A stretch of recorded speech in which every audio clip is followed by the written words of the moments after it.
So, Pascal, what stage do we stop turning chicken eggs? Yes, that would be yes, around 19 days. That's definitely when you should be stopping the turning. That's for chicken eggs, obviously. If you're doing duck eggs, you've got a few more days. Welcome to the Mother Earth News and Friends podcast. At Mother Earth News for 50 years and counting, we've been dedicated to conserving the planet's natural resources while helping you conserve your financial resources. In this podcast, we host conversations with experts in the fields of sustainability, homesteading, natural health, and more to share all about how you can live well wherever you are in a way that values both people and our Mother Earth. We'd like to thank our sponsor for this episode, Brinsea. That's BRINSEA, Chick Incubation Specialists. They've been focusing on egg incubator design continuously since 1976, resulting in egg incubators, chick brooders, and incubation accessories. They offer unparalleled practicality, reliability, superior hatch rates, and healthy chicks. Innovation you can trust. Good day, everyone. I am Kenny Coogan, and joining me is Pascal Pierce, Executive Vice President from Brinsea. Today, we are going to be talking about troubleshooting when incubating eggs. Welcome to the podcast, Pascal. Hi, nice to be with you, everybody. Yes, we are excited to have you. And just briefly, can you tell us a little bit about Brinsea? Yes, well, Brinsea was started in the UK over 45 years ago, and we for all this time we concentrated on developing and manufacturing egg incubators and brooders, breeding products. We're the incubation specialist and one of the leading firms in the world. We export all over the world, so we're well known. And why would somebody want to use an incubator versus maybe a broody hen or somebody they already have on the farm or the homestead? Okay, well, I mean, a broody hen, if she will, sit all the way through, is probably the best option. But there's always, the risk of predation, the risk of her abandoning the eggs, or other birds if she's not isolated, picking on her and and the eggs. So there was always a risk. Plus, once she's hatched them, she's not going to be willing to sit on another clutch so readily afterwards. So yes, it's a matter of economics, I guess. And incubators can be a wide range of offerings. Can you describe some of the basic controls an incubator should have? Well, I mean, the key the key is going to be that it controls the temperature in the right range. Typically, for chicken eggs or most avian eggs anyway, it's going to be between 99.5 under 100 degrees Fahrenheit. So within that range, that's the key aspect. Then obviously having automatic turning is a nice feature, but if you don't, you can turn the eggs manually. It's a bit more involving, but that works well as well. And then most incubators have facilities for humidity, for adding water, and that's important too. So that can be done manually. There's usually some little water reservoirs in the base of the incubator, or that can be done automatically in some of the more sophisticated units. And so that's very easy. If you have that feature, you just set the humidity to the percentage you need, and it does it all for you. Can you talk a little bit about the importance of why the eggs need to be turned and maybe how often? So the avian eggs have to be turned. If the eggs are not turned, the embryo which sits on top of the yolk will basically stick to the shell membranes and will die. That's the key reason. But other important reason is that as you turn the eggs, the embryo is going to be exposed to new areas of the white basically, which facilitates the oxygen exchange and the nutrient exchange, and also moves the waste away from the embryo. So it sort of, refreshes its environment. Let's put it this way. And how frequently? Well, most incubators with automatic turning will do it on an hourly basis. But if you have to turn the eggs manually, the minimum is bare minimum is twice a day. 3 times is better. More often is great. So, but obviously it's a commitment.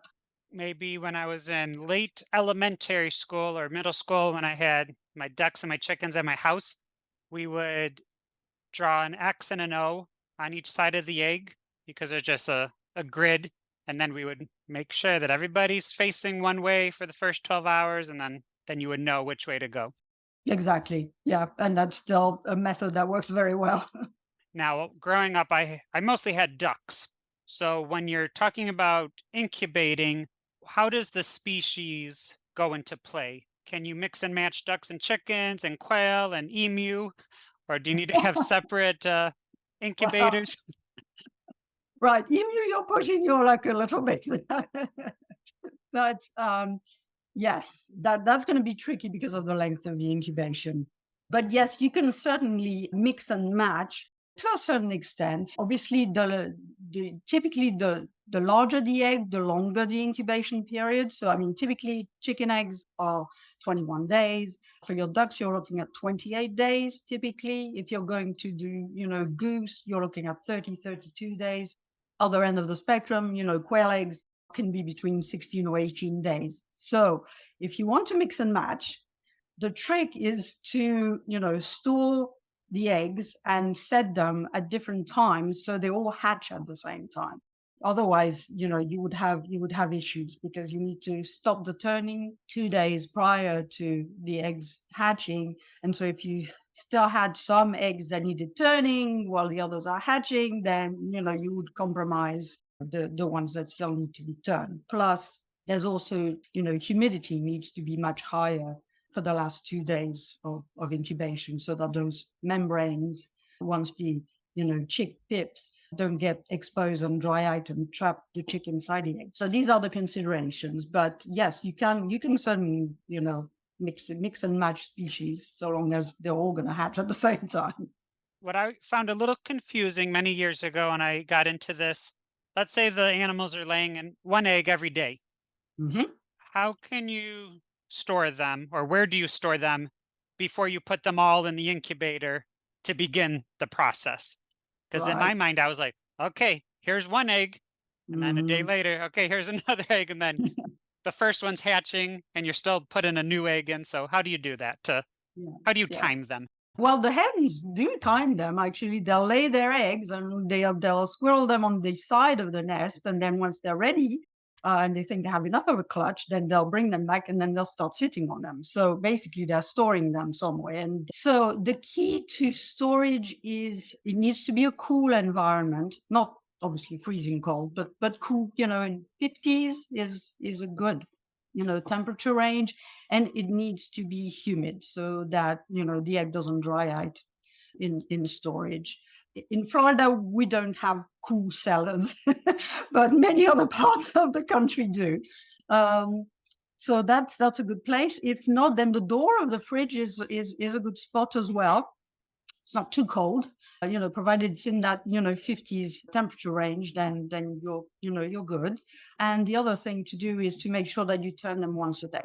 Even in storage, you need to turn them, and ideally not store them for more than a week to 10 days. After that, definitely after 2 weeks, you see a lot more, reduction in hatching rates. All right. So once you got all of your eggs ready and you put them in the incubator, how often do you recommend checking on the eggs? Let's say the incubator's automatically turning them. Can you just come back 21 days later? Nah, a little sooner would be better. At least 18 days, but even that is, I wouldn't recommend. So basically, just one more thing is before, if you've been storing your eggs in a cool, damp place, before, putting them in the incubator, you need to let them warm up to, room temperature. So there's no thermal shock, otherwise they could crack. And obviously, then the chances of hatching would be further reduced. So, no thermal shock. You take them out of your cool storage, let them warm up at room temperature, and then put them in the incubator. And then Well, to me, the best part of incubating is actually candling the eggs and seeing what's going on inside. You can really start seeing some development around day 5. I take chickens as a reference. Around day 5, you'll start seeing some nice blood vessels developing, and then you know that your egg is viable. At which stage, if there are some that are not developing, obviously you can remove them.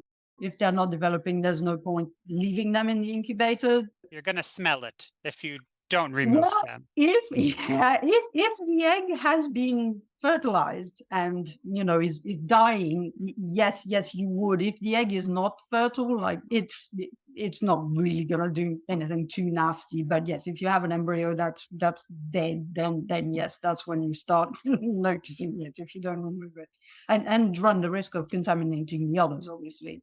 From day 5, you can start. I mean, depending on your ambient conditions and whether you have this automatic humidity control or not, you should check, obviously the water level in the water reservoirs and make sure that you have some water in the incubator.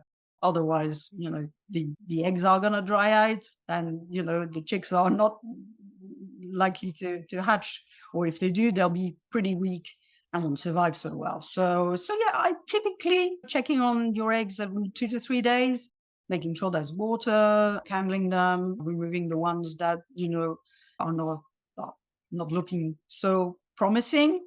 Note on that is, if you're new to candling and incubation and you don't sort of leave it a couple of inspections before you remove the eggs, because it becomes more obvious the difference between the ones that are not developing and the ones that are developing, especially in the intermediate to later stages. It would be a shame to get rid of an egg that was actually developing.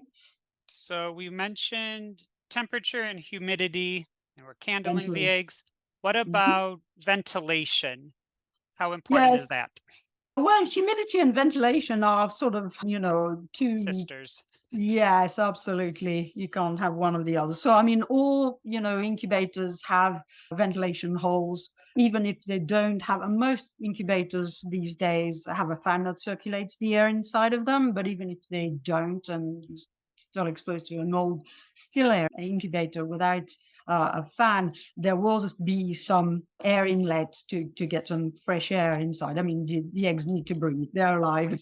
They need to breathe. So the amount of fresh air that enters the incubator affects the humidity level. And so the more air is drawn into the incubator, the lower your humidity is going to be, and vice versa. So another reason for candling the eggs is to observe the size of the air sac. So basically, all the eggs are going to dry out to some extent. I mean, they need to lose weight, typically around 15% of their original weight, so that once the chick is ready to hatch, it's got that nice little air sac to pip into first and then externally pip. So that's quite crucial. If that air sac is too large, and typically also the membranes are drier, it's going to be weakened up for it to hatch. Conversely, if the air sac is too small, the humidity level has been too high during incubation, the chick is also going to have a hard time and kind of drying inside that air sac, which has got more fluid than it should. So yes, humidity and ventilation, go hand in hand. So one of the most popular questions that we found people asking was how to adjust humidity in an incubator. So you mentioned the ventilation. I'm Yeah. assuming when people say like, oh, their humidity is too low, they think they have to add water to the reservoir. But how much water, or do Right. you put the lid off to get it lower? If your humidity is too low and you need to increase it, then it's not so much the amount of water that's in your incubator, is the surface area. A very small but tall reservoir is not really going to achieve that. So you need to expand the area. So a shallower, but with a more area of water exposed is going to boost your humidity much, much better. I mean, in some areas of Arizona, etc., sometimes the built-in reservoirs are not sufficient, and to expand that area of evaporation, you can use, some sort of kitchen paper or something that's going to wick from the reservoir and extend that area. That's crucial. Just having, an inch more of water is not going to cut it. So on the other hand, if you've got too much water, and sometimes that's our problem in Florida, the ambient humidity is very high, and we have to, to run the incubator dry, not necessarily for the whole period of incubation, but certainly for some days. We tend to weigh the eggs. That's the most definite way of knowing whether they're losing the right amount of moisture and they're going to be on track for hatching. That can be a bit of a hassle, and not everybody wants to to get involved with that, but it's certainly candling the eggs and observing how fast that air sac, is enlarging is a good indication. We're going to take a quick break from today's guest, Pascal Pierce, Executive Vice President of Brinsea, to hear a word from our sponsor. When we return, we'll be talking about the most exciting part of incubation, the pipping stage. Brinsea products are designed to be long-lasting and energy efficient. Their advanced series incubators and brooders feature the latest state-of-the-art digital control systems, providing instant readings of temperature and humidity to ensure successful hatches and healthy chicks. Check out Brinsea incubators and more at brinsea.com. That's www.brinsea.com. We're back with Pascal Pierce, Executive Vice President of Brinsea. So, Pascal, we're getting close to the 18-day mark. What day or what stage do we stop turning chicken eggs? Yes, that would be, yes, around, 18, 19 days. That's definitely when you should be stopping the turning. That's for chicken eggs, obviously. If you're doing, duck eggs, you've got a few more days. But yeah, around day 18 or 19 for chicken eggs, you stop the turning. You would remove any moving parts, turning trays, things like that, where the chicks could trap their legs or anything while they're hatching. A good idea also, for a couple of reasons, to put some hatching material if it's not provided with the incubator. It makes cleaning easier, but also it helps the chicks, find some grippy surface. A lot of the incubators got, nice smooth plastic buttons to help with cleaning, but not so great, for chicks hatching. And so then they can develop splayed legs, and that's not a good thing either. Either some corrugated cardboard or, something like that can give enough grip while they're hatching. So, and the other key aspect is to increase the humidity. Typically, during incubation, you'd fill half of the reservoirs, there's usually several, so one or two, and then you'd fill the other, two or three, so that you've got a lot of humidity building up. So once the chicks pip, the membranes don't dry out, and then you don't open the incubator.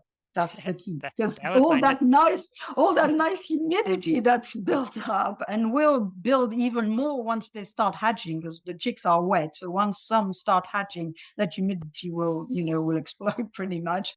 And that's great. There's no detriment to too much. It's important then to leave the incubator closed and resist the temptation to interfere. It takes time. I mean, from the first, pip through the shell to the actual, chick emerging completely, it can be easily 24 hours. There's that frustrating stage where they, that first pip and nothing happens. You think, great, they're going to come out. But no, there's all sorts of things that need to happen. The breathing and the blood circulation has to become internal. That's when they absorb the yolk as well. And, all sorts of things happen. If you try and help too soon, then bleeding and, possible death. So just got to be patient. All right, so when you see the first egg pip or you hear the first egg pip, you kind of take them out of that automation, all of the eggs. Well, actually, you need to, yeah, ideally you need to have that done, earlier. Maybe it's 3 So, days so earlier. yeah, that's right. So, I mean, if you're for chicken eggs, if you're, if you're ready for lockdown on day 18, 19, and they're on track, they're like for the next 2 days, then you're good. Yes. If you forget, then yes, once you hear the first one, but you're already possibly leaving it a little late, Yeah. but that should still work. All right. Now you mentioned that you might not want to open the incubator. You shouldn't open it within 24 hours. How long can they stay in if you have, half of them hatched and the other half are still pipping? Yes, I mean, they need to dry out before you take them out anyway, otherwise they'll chill. Even if you're going to put them straight away under a brooder, it's best to let them, dry out inside the incubator.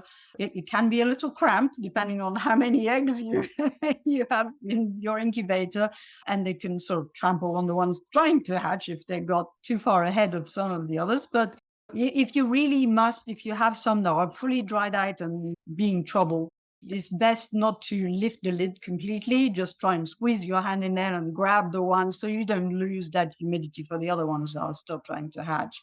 So that's my best advice. But they've absorbed, the egg yolk, and they can survive without food. They'll need water before they need food for several days. That's when, the hatcheries ship the day-old chicks. It's because they can survive for several days without, food or water. If chicks hatch and they show signs of weakness or abnormalities, how can you care for them to give them the best chance at life? And I think sometimes people are too eager to play doctor at home. Well, it depends to what extent abnormalities or deformities they're born with. But the splayed legs, if you put a little elastic band the right size around the legs to keep them holding, that works quite well. The other one is if they haven't fully absorbed the yolk, they will usually survive that. Unfortunately, sometimes there's nothing much you can do. And even chicks that look healthy once they've hatched can die, a few days later without any obvious explanation. But yes, keeping them, sort of warm, definitely. Some water and some food, is definitely the best help you can give them. Next month's podcast, we're going to be one of next month's podcasts, we're going to be talking about how to utilize biology lessons and teaching with children regarding raising chicks and incubators. So that'll be a good moral lesson, ethical lesson about if something happens where the chick isn't doing that great. Yeah. All right. But we're hoping that all the listeners have a successful hatching season. And after they finished using the incubator, how do you recommend them cleaning it or storing it for them to use it the next time? Well, I mean, the best way is to do it straight away, which is not, necessarily the tendency, but it's much easier if you clean it straight away. You can use, soap or diluted bleach. Definitely, alcohol-based products tend to damage plastics. So we don't recommend using those, and not just for the Brinsea brand incubators. It's, in general, in the incubator, it's not going to survive so well if there's alcohol used regularly on it.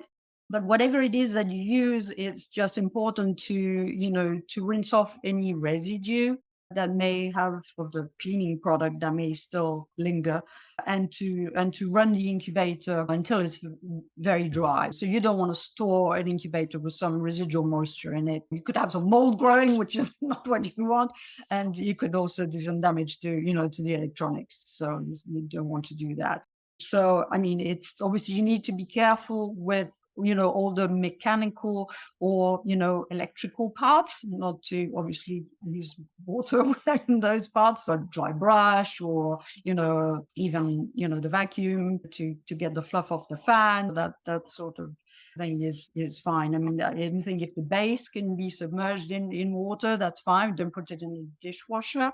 Usually, the temperature is going to be too high and it's going to warp. So not a good. It will be clean, but not necessarily usable again. We find that a lot of the times people don't put their incubator away. Hatching is addictive, so during the season, it seems that it carries on. But where you store your incubator also is important, so that there's no, preferably in a dry, temperate, climate controlled room. Let's put it this way. Too much heat, too much cold is, as I say, could do some damage to some of the parts, particularly the electronics. And if you could have rodents gnawing at electric cords and things like that, which not a good thing either. So where you store your incubator is important too.